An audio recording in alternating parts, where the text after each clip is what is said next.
Good morning friends. இன்றைக்கி நம்ம எதை பற்றி பார்க்க போகிறோம்னா செவ்வாய். செவ்வாய்னா மக்கள் என்ன சொல்லுவாங்கன்னா செவ்வாய் வெறுவாய்ன்னு சொல்லுவாங்க. அது தவறான விஷயம். ஒவ்வொரு நாளும் வந்து இறைவன் வந்து திருநாள் தான். அப்போ வந்து செவ்வாயை ஒதுக்குவாங்க, அப்படி ஒதுக்கக்கூடாது. செவ்வாய்க்கிழமை இறைவனால் படைக்கப்பட்ட நாள். செவ்வாய்ன்றது யாருக்கு உகந்த நாள்னா தமிழ் கடவுள் முருகப்பெருமான் உகந்த நாள். முருகக் கடவுளுடைய முதல் வீடு நம்ம திருப்பரங்குன்றம், மதுரையில் உள்ள திருப்பரங்குன்றம். அதாவது முதல் வீடு மட்டும் கிடையாது. சூர சூரசம்சாரம் முடிஞ்சு முருகன் ஓய்வெடுக்க வந்த தலம் தான் திருப்பரங்குன்றம்.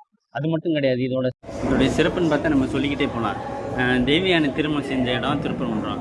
அறுபடை வீட்டு கோயிலே பெரிய ஸ்தலம் எதுன்னா இந்த திருப்பரங்குன்றம் தான்.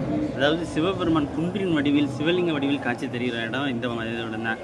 சங்ககால புலவர் நக்கீரன் வந்து வழிபட்ட ஸ்தலம் இங்கே தான். அப்படின்னு பார்த்தா இன்னும் நிறைய கோயிலுடைய எடுக்கக்கூடாது. இருந்தாலும் உங்களுக்காக இது வந்தேன். இப்படி இதோடைய சிறப்புகள் வந்து நம்ம பெருசாக நம்ம சொல்லிக்கிட்டே போகலாம். மேலே மலை மேலே வந்து காசி விஸ்வநாதர் தலம் இருக்குது. அதோட இன்னும் நிறைய விஷயங்கள் இருக்குது. தேங்க்யூ.